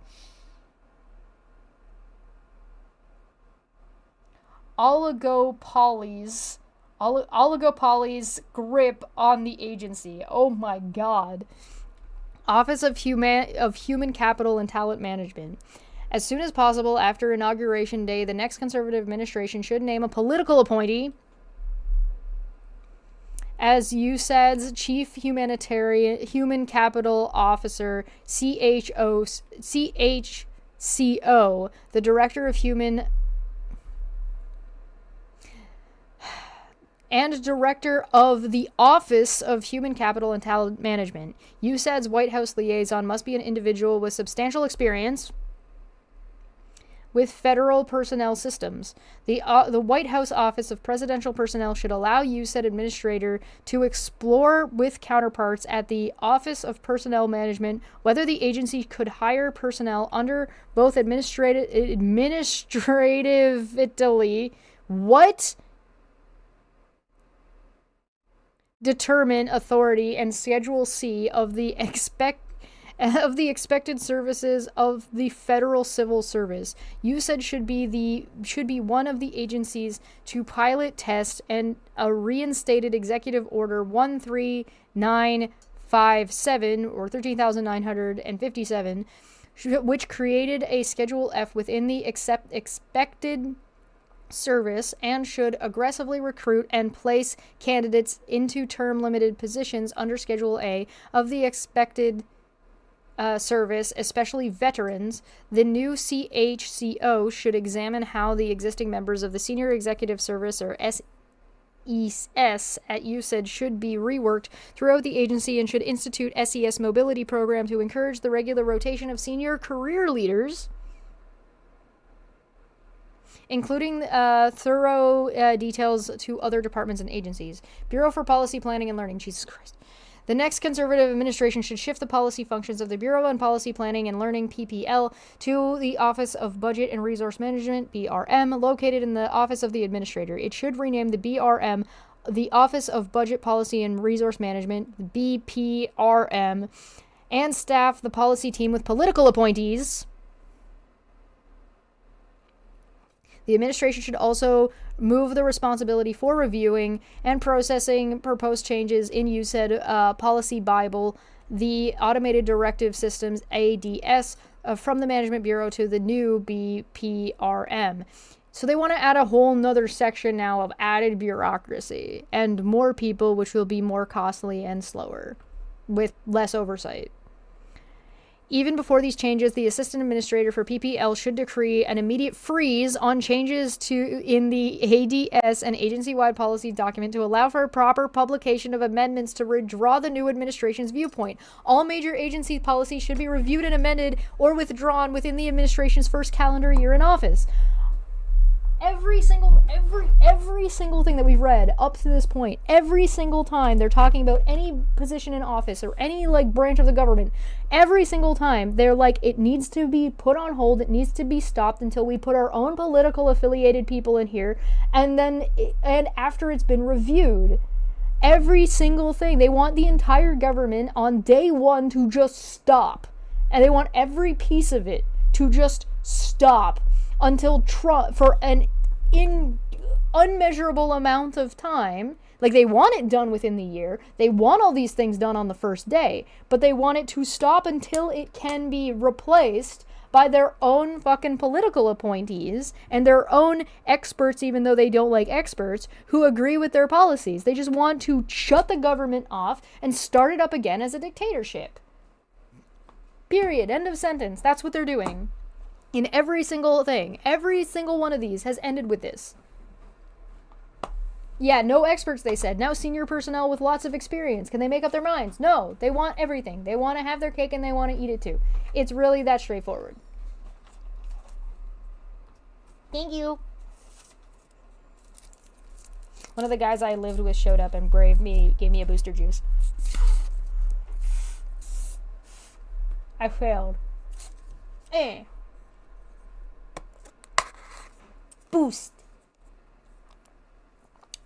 I wish I could get sponsored by Booster Juice. I love these guys. They're great. It's strawberry. Even before these changes, blah, blah, blah, blah, blah. First calendar year in office. Bureau for Legislation and Public Affairs. The next conservative administration should invest no more than 10% of USAID's allocation of administratively determined political appointed positions in the Bureau for Legislative and Public Affairs. A priority for these positions, combined with hires under Schedule A, should be the review and editing of the agency's public-facing web pages and social media accounts to eliminate material that does not conform with the new administration's policies. The agency should accelerate the review for congressional notifications with LPA and publish all CNs and congressional reports. To ensure consistency and clarity of public messaging, LPA should gain direct authority over the communication staff scattered throughout USAID's various bureaus and offices. LPA should expand its public-facing efforts to include conservative allies that are active in global development and humanitarian aid work, including industry groups, nonprofit trade associations, foundations, and advocacy organizations. Correspondingly, reduce the aid industrial complex's grip on USAID's corporate relationships. So now it's the only people that they're going to give money. What did I say earlier? The only people that they're going to give money to is Christian organizations that espouse violent, anti-humanitarian rhetoric and anti-humanitarian dogma. Because if you hate trans people and want them to die, and you don't think safe sex should be a thing, and you don't think people should have access to abortions and making life-changing and life-saving healthcare, and you don't think gay people should be allowed to get married, or whatever the fuck, you are violent towards those people. If you think all these people need to get back in the closet, that's violence.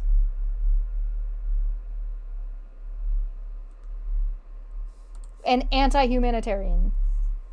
You cannot call yourself a humanitarian, you cannot call yourself a humanist, and not be in line and agree with human rights are rights for all humans, period. Office of General Counsel. Along with the director of M/OAA, the General Counsel is one of the 2 or 3 most important positions at USAID and should be a priority for immediate appointments. Because, take a drink, period, because, take a drink. Proper legal interpretation of executive orders and internal USAID policies is crucial. The next conservative administration should recruit and appoint a commanding team of Schedule C attorneys in the Office of the General Counsel, OGC, within weeks of Inauguration Day. OGC should issue clear guidance on eligibility of faith-based organizations for USAID funding. What did I say? What did I tell you?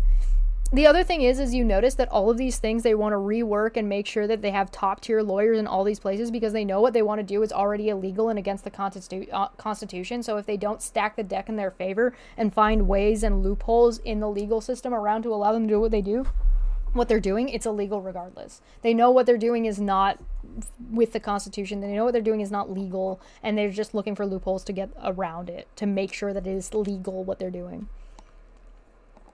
Which is not in good faith, which is scary. Office of Budget Resources and Management. The Director of Budget Resources Management should be a political appointee empowered as part of the administrator's senior management team. BRM's highest priority should be to prepare a report required by Section 653A or 653A. According to the administrator's guidance, institute a fast-track process for the submission of congressional notification, which now they're calling it congressional notification instead of CN that they've consistently been calling it.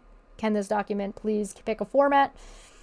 And identify already appointed resources to reprogram immediately to fund the new administration's priorities. The next conservative administration should consider prioritizing the placing of young political appointees in BRM over LPA.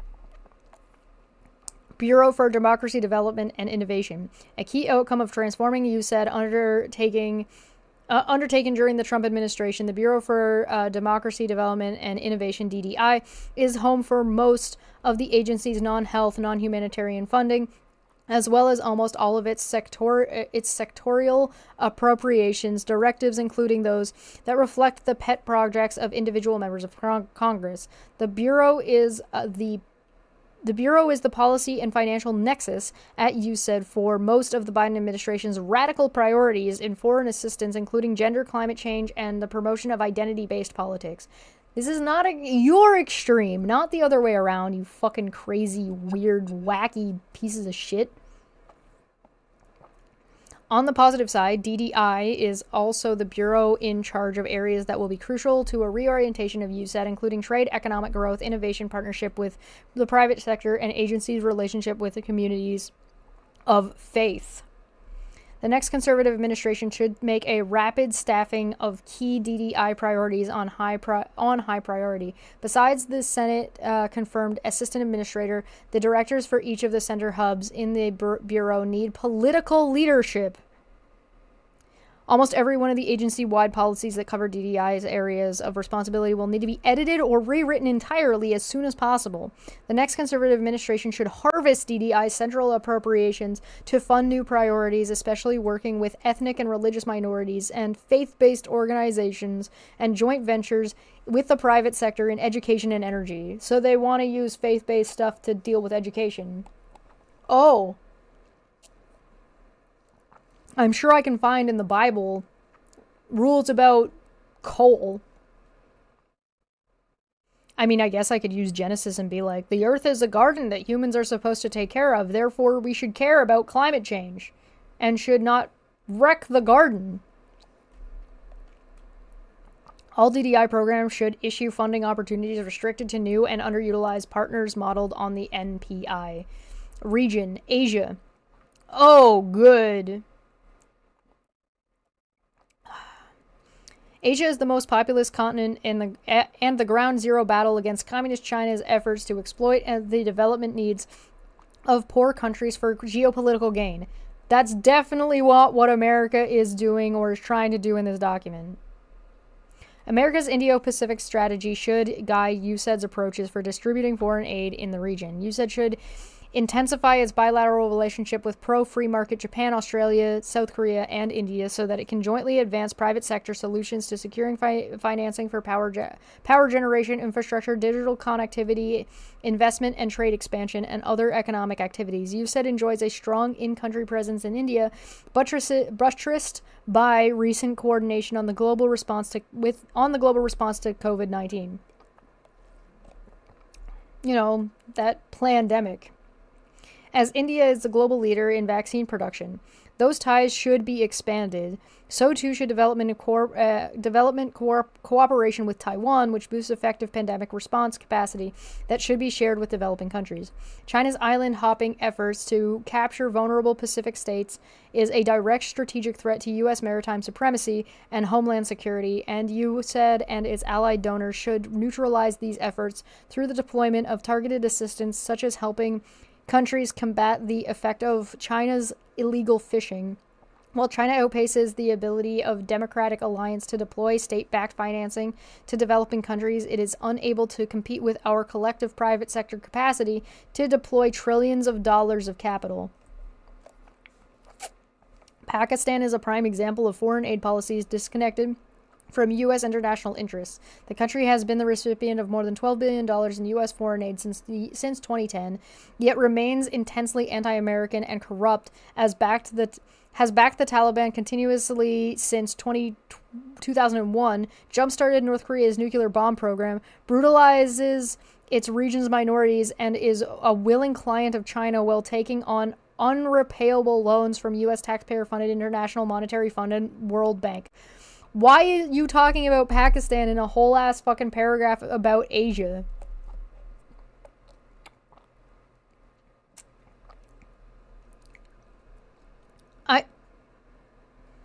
$12 billion since 2010?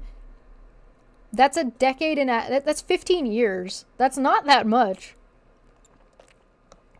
And if you want to know about what's gone on with the CIA and the Taliban and what happened with Trump's ridiculous policy of how America got out of that situation, I recommend checking out the Jib podcasts. J-I-B. Go check them out.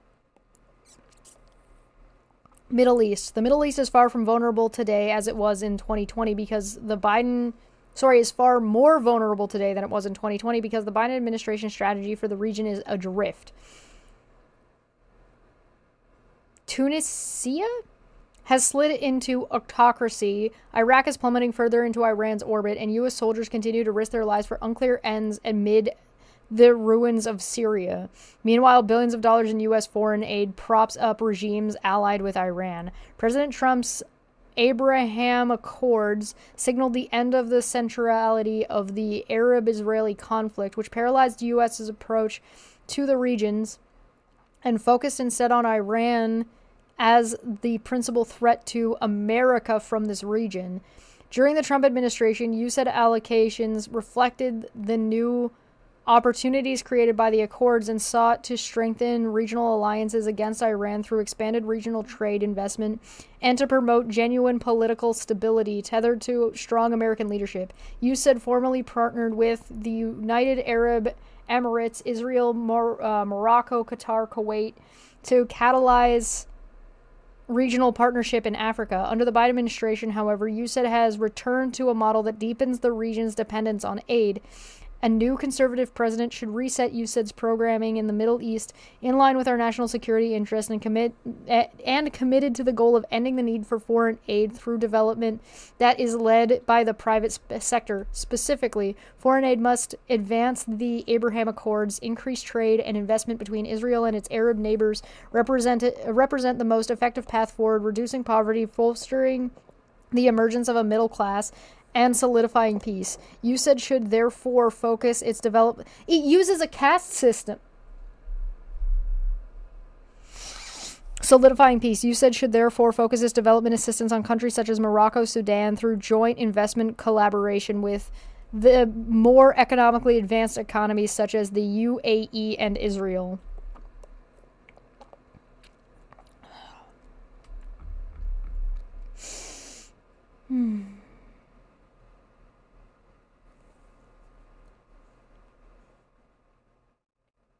USAID should consider cutting aid to states allied to Iran, limiting assistance in these countries to the advancement of narrow strategic priorities and support for basic American values such as aid to persecuted religious minorities. USAID continues to expend hundreds of millions of dollars in non-humanitarian aid to antagonistic regimes in Iraq, Lebanon, and the Palestine territories. After billions of dollars in aid and many years of effort, these countries remain hopelessly dysfunctional. It couldn't have anything to do with American interference, surely. And, these things called proxy wars. In fact, that exposes the failure of foreign aid model that disconnected to our national security without exit strategies to promote self-reliance. We must admit that USAID's investment in the education sector, for example, served no other purpose than to subsidize corrupt, incompetent, and hostile regimes. Huh?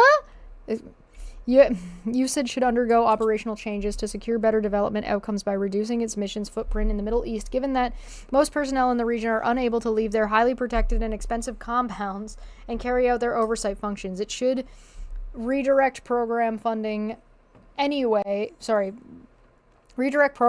away from expensive and poorly performing international partners to more cost-effective local entities that require minimal U.S. aid field presence. So less oversight. Africa.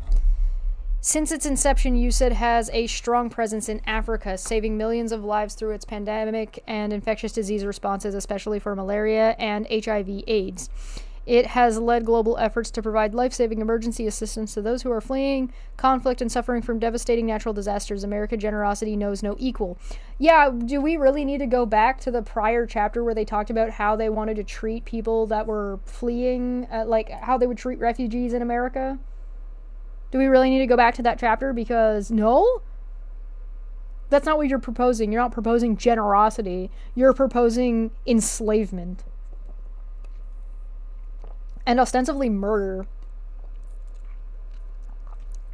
Yet the agency's efforts to reduce poverty and hunger have failed, as it spends even higher amounts of aid partnering with costly and ineffective aid industrial complex that has little interest in working itself out of a job. Long-term, multi-billion-dollar humanitarian responses lack exit strategies, while numerous development projects lead either to measurable results nor government reforms.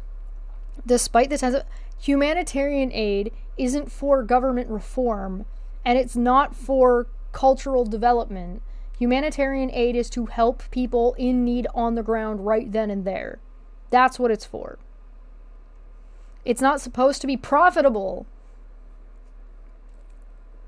By the way, it's not if you're doing it for profit and ulterior motives, you're not being generous.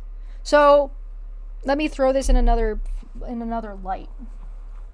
If America is giving aid to Taiwan to fuck over China, they're not being generous to Taiwan.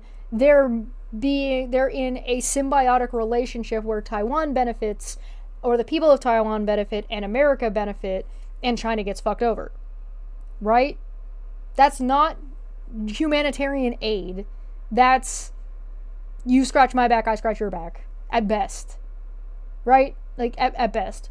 For another example, Mr. Beast, right? Giving out a ton of money to people because doing so makes him money is not altruistic. It's a business model. The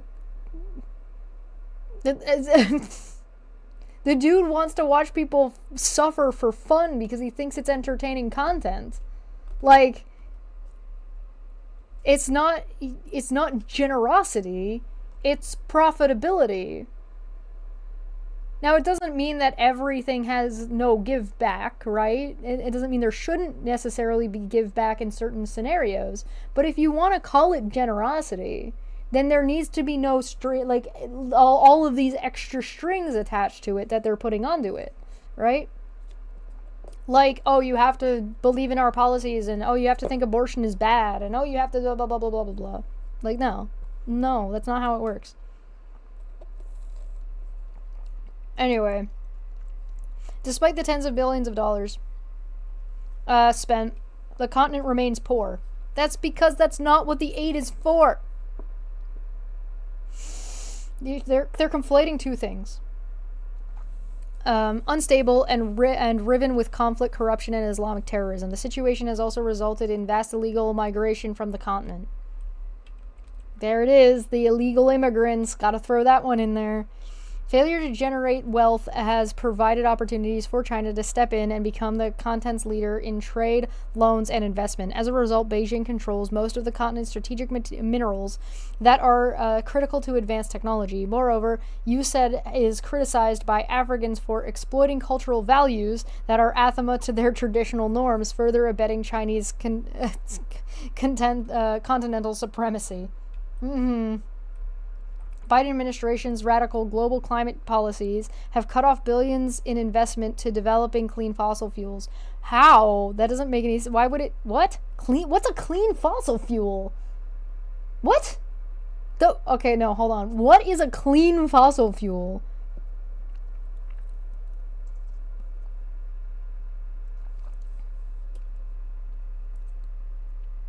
While increasing its where was I? Denying Africa's billion-plus people access to cheap energy to further their own development and finance their own social services in health, water, education, and agriculture while increasing its dependence on China's renewable industry. It has exacerbated hunger by increasing the costs of fertilizers to levels that many African farmers can no longer afford. Poverty-inducing dependence on aid grows daily. You're thinking, again, this is short-term versus long-term thinking. This is very short-sighted. You said efforts in Africa require a rethink. In 2025, you said will update its 5-year country development and cooperation strategy.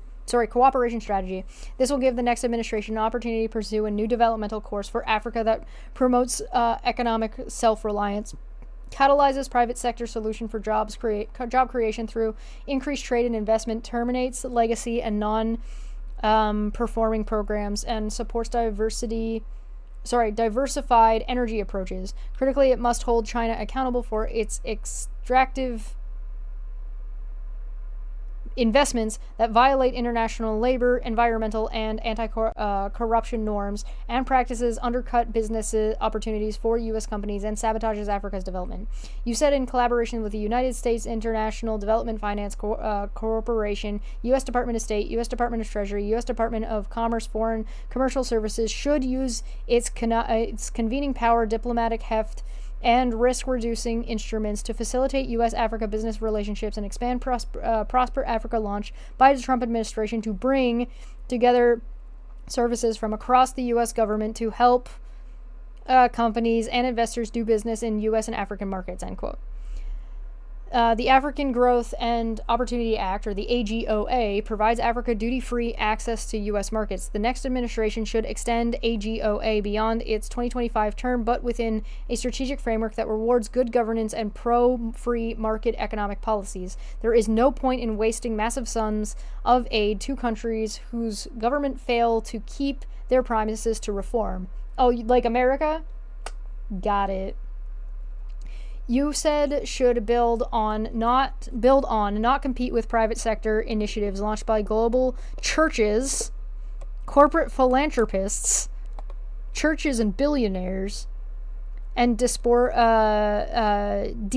groups that have already invested billions of dollars in self-reliance-based projects.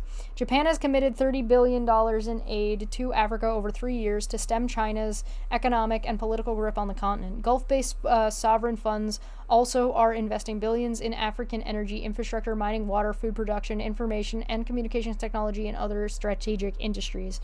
Other allied donors are promoting investment-based aid. There is no lack of funding to support Africa's economic rise. What is lacking is strategic direction among U.S. government foreign aid agencies. Oh yeah, because the U.S. and what they do is the only thing that really matters. Everybody else doing a bunch of stuff, irrelevant. PEPFAR has saved countless lives over the years and constitutes America's most successful aid program. During the Trump administration, citation needed. During the Trump administration, PEPFAR increased the share of funding to local entities from about 20% to nearly 70%, with commensurate improvements that have had lasting impact. The next administration should extend that localization model to all global health and humanitarian assistance in view of how local African entities have strengthened their capacity for direct management of U.S. programs. Correspondingly, USAID should aggressively ramp down its partnership with wasteful, costly, and politicized UN agencies, international NGOs, and Beltway contractors. All new programs in Africa should build on existing local initiatives that enjoy the support of the African people. Latin America, U.S. foreign assistance throughout the Western Hemisphere is designed to respond to national security threats that emanate from the region, such as illicit drug and arms trafficking, illegal immigration flows, terrorism, pandemics, and strategic threats from China, Russia, and Iran. Over the past decade, the United States has provided billions of dollars in security, humanitarian, and developmental assistance in Central America. Oh, so they know developmental assistance and humanitarian aid are two different things. Noted. Assistance in Central America and the Andes, including $1 billion in food and non-food emergency aid to millions of Venezuelan refugees who have fled the Maduro dictatorship. Maduro, you know, that guy that we talked about when we looked at Trump and Elon Musk having a conversation, the guy they were praising, that guy? Got it. USAID what is always first to respond to natural disasters in Central America and the Caribbean, and employs a network of dedicated experts in the region to develop this assistance. During the COVID pandemic, the United States provided millions of doses of vaccines and other emergency health support. Oh, the vaccines you all said didn't work. Yet years of foreign aid have failed to bring peace, prosperity, and stability to the hemisphere. Poverty, joblessness, it's almost like if you just throw money at it, it doesn't fix the problem. Joblessness and social unrest have led to leftist electoral victories from Mexico to Chile. These regimes are hostile to American interests and private enterprise. I'm sorry, the leftist, democratically elected people are against America? Weird thing to make an enemy against. Okay. Yeah, they don't want experts. These regimes are hostile to American interests and private enterprise, breed corruption, implement radical policies that will further impoverish their people and threaten their democracies, and are more open to striking partnerships with communist China. Yeah, democracies. Fuck those things. Left-wing authoritarian kleptocracies in Cuba, Nicaragua, and Venezuela deny their people basic freedoms. Those are the dictators. What do you mean left-wing authoritarians?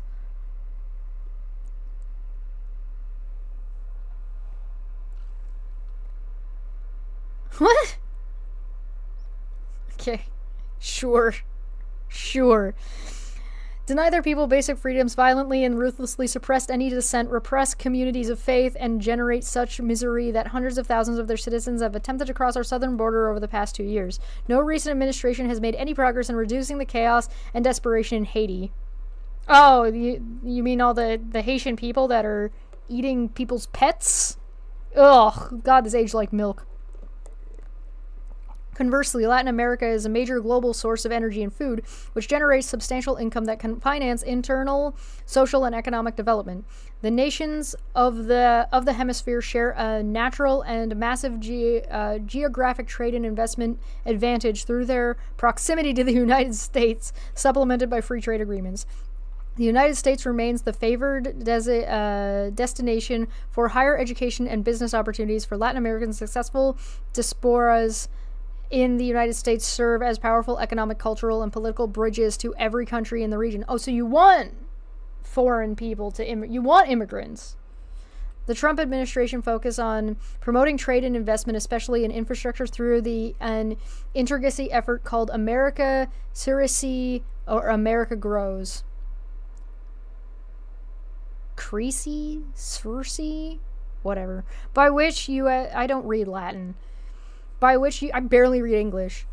By which you said played a key role in providing technical assistance to create a more enabling environment to attract private investment. The Biden administration canceled the program. The next period. End of sentence. The next conservative administration should reassess all programs for United States foreign aid to Latin America and terminate those that have failed to achieve results over the last After years of effort, instead, USAID should focus its resources on strengthening the fundamental free market, such as clear property rights and function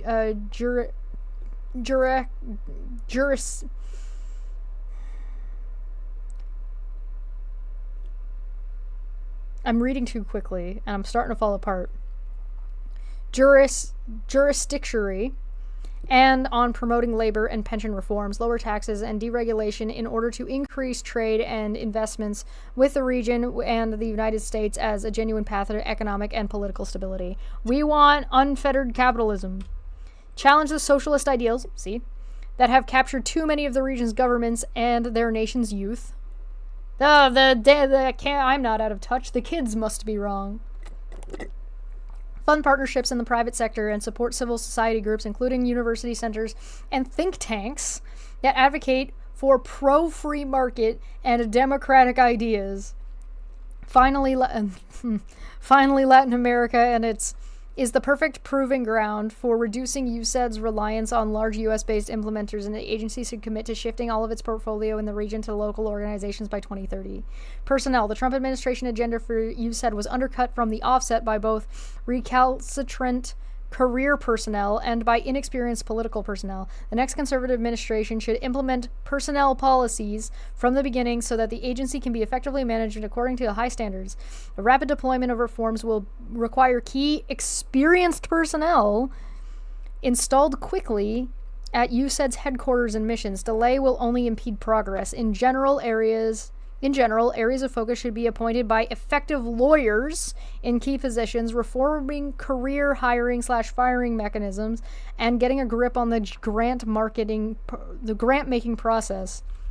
The administration should staff the office of the general counsel with at least 4 politically appointed attorneys besides the general counsel. The general counsel should have 2 political deputies, one of whom should cover humanitarian capital and the talent management, or the HCTM, and the other the Office of Acquisition and Assistance, or the OAA. The administration should name a political appointee with long experience in federal personnel systems as USAID's chief human capital officer and director of HCTM. This appointee would help to scope and shepherd position descriptions, clearances, and other components of the hiring process necessary for immediate onboarding, while coordinating with the White House to bring in new appointees and make internal career employee changes. On day 1, USAID should halt all agency-wide training and replace it with training models to advance the president's agenda. The administration should appoint a senior accountable official, or an SAO, to report on the agency's adherence to the administrative policy priorities, including the protecting life in foreign assistance, critical race theory, climate change, gender and diversity and inclusion. It should also create a program to staff hard-to-fill positions overseas. Finally, the administration should create a recruiting program for veterans and other groups to participate in career job opportunities at USAID. You mean career jobs? Former missionaries, veterans, and members of diasporas and faith community stakeholders with overseas experience should be recruited to work at USAID on Schedule A appointments as institutional services contractors and personnel services contractors, and as foreign service officers. They want a theocracy. They're trying to instill a theocratic dictatorship in America. Conclusion. The next conservative administration will have a unique opportunity to realign U.S. foreign assistance with American national interests and the principles of good governance, and more accurately reflect the U.S. taxpayers' unmatched charitable desire to help those in need. It can build on a strong baseline of conservative reform undertaken by the Trump administration to counter Communist China's strategy of world domination. We're not going to let China be the world dominant. We're going to take over the world, Pinky. This is big-brained. However, this will require that bold steps are taken on day 1 to undo the gross misuse of foreign aid by the current administration to promote a radical ideology that is politically divisive at home and harms our global standing. Author's note, the preparation of this chapter was a collective enterprise of individuals involved in the 2025 Presidential Transition Project. All contributors to this chapter are listed at the front of this volume, but Dr. William Steger, Bethany Cosma, and Dr. Alma Golden deserve special mention. The author assumes full responsibility for the content of the chapter, and no views expressed herein should be attributed to any other individual. I love that they have these disclaimers at the end because they're like, don't get us in trouble for the things we've said and the things we've done. Endnotes and citations, which I will slow scroll over, and I'm glad we have managed to make it out of this awful, awful, awful chapter, and we're going to be ready to go on to the next awful, awful, awful chapter. I'll be doing art later today on Twitch, so if you enjoy art and would rather see me do that and talk about stuff and having chill stuff... 1984 was a cautionary tale, not a game plan. Yeah, same with the Handmaiden's Tale, right? This is not supposed to be the game plan. I am done. I am getting out of here. I will be live tomorrow, same bat time, same bat place, probably half an hour earlier, and I will be back and we will be on Chapter 10. We made it to Section 3, Chapter 10. Let's fucking go! Thank you so much for joining me. I'm gonna get the fuck out of here, and I will see you on Twitch. I disagree infinitely about the way that was dumb, and I hate it. And I hate it. By the way, I hate it. I think it's dumb, and I hate it.